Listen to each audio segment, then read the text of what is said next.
welcome back. So, it's that time again.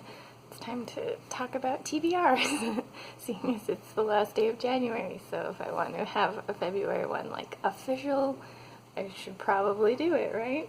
So, here we are. I've got a hopefully not too ambitious stack with me today. It's about 8 books, and, like, based on my January reading numbers, I did pretty well then, and hopefully will continue on a good reading streak in February. On the other hand, based on past experience, the times when I have those really high reading months, the ones after tend to be a lot lower. So we'll see if I was too ambitious with this or not. You never know. You just never know. So first, to start off with, as I had mentioned in a previous video, I am currently working on a reread of hopefully every Diana Wynne Jones book, but at least the ones that I own and can find from the library. So I have some of those to start off with for this month that I'm hoping to do. First off, we've got The Time of the Ghost. This is one that I used to own, and then I got kind of freaked out by some of the seance elements that are in the story, and I got rid of it.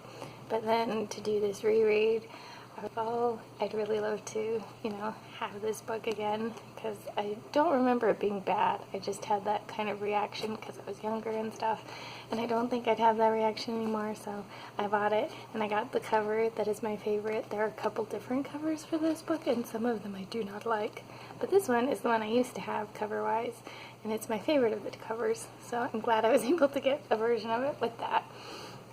And then next up for my rereads, we've got The Dark Lord of Dirk, Holm. I'm very excited for this one. It's got griffins in it.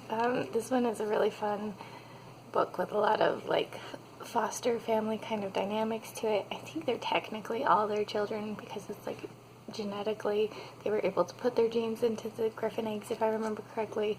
But in any case, they've got, like, human children and griffin children, and it's a fun one. It does a lot of things that I feel like are trying to break tropes and stuff, and it's a really fun one, so I'm looking forward to hopping back into this one again.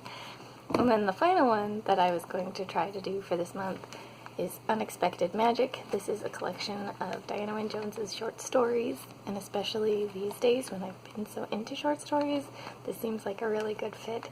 I remember some of them vaguely, but I don't remember a lot of the stories, so it'll be fun that way too, to kind of jump into her mind for just short bits instead of a full book. But I mean, obviously reading the full book of short stories, but just having a little snippet because it's a short story versus a full book worth of a story. Anyways, I'm looking forward to it. I'm excited.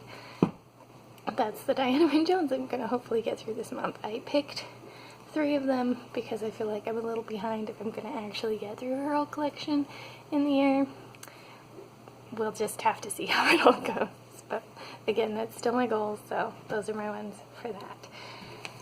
Next up, I have this book called Sleep Donation that I saw at the library. It sounds like it's a little bit of like a sci-fi book where basically sleep becomes wealth or money of some fashion. Insomnia is plaguing the globe, and so sleep is a high commodity. I'm very curious to see how this one turns out. It sounds like such an intriguing concept, so I'm very excited for this one too. And then next up we have a horror novel, The Graveyard Apartment. This one is about a haunted apartment building, as far as I remember. It's a young husband and wife who hope they've found the perfect place for their family to grow into, but then they find out it's like haunted and there's like an evil spirit in it and stuff. And it just sounds intriguing, so hopefully that'll be a fun one too. Then next up we have The Drowning Girl. This one is about a girl who's schizophrenic, and so it's gonna have like all kinds of interesting perspective stuff, it sounds like, so I'm looking forward to that. Yeah, I'm intrigued by this one too. And then next up I'm jumping back into Star Wars, and I'm going to read Shatterpoint, which is about Mace Windu. I actually don't know if the plot itself sounds super exciting, but in the past I really liked Star Wars stuff that features movie characters, so I was like, I'll give this one a shot because it's Mace Windu, and who doesn't like Mace Windu? So, we'll see. But yeah, hopefully it'll be a good one, and yeah, I'm looking forward to having some more Star Wars material to read. And then I'm doing a book club with my writing group again. We're going to be reading In the Heartless Wood, which is a fantasy book of some sort. I don't really know entirely what it's about, but it was written by one of the ladies in my writing group, so it's very exciting and it'll be fun. We'll have a big discussion with the author, and that's always fun. So I'm looking forward to that one too. And then the last book I have, I'm very excited for this one. This one is Once More Upon a Time. This one I have been waiting to read for forever. I first found out about this one from one of Murphy Napier's reading vlogs that she was doing. She had listened to it on Audible, and at the time that was the only way it was available, and I was so sad because the story sounded like a cute little romance, but I don't have Audible, and I don't really want Audible because I don't really feel like it's a good deal, at least for the number of audiobooks that I go through in a month. But anyways, so I don't have it, but then I found out that they were doing a printed copy, and I was like, yes, I want it, and I finally have my printed copy from the library, and I'm going to read it, and hopefully it'll be a lot of fun. I'm very much looking forward to it and excited. And this one's a fairly short read, it looks like, too, so that'll also be nice, hopefully, because I've got, again, this ridiculous stack of books that I'm going to try to get through this month, which is definitely not even the most ambitious TBR I've ever made, but like I was saying, since it's coming after a month where I did a lot of reading, we'll see if I have been overly ambitious with this one. But I will put my TBR tracker in the links down below, or the description down below, whatever, the link will be down below.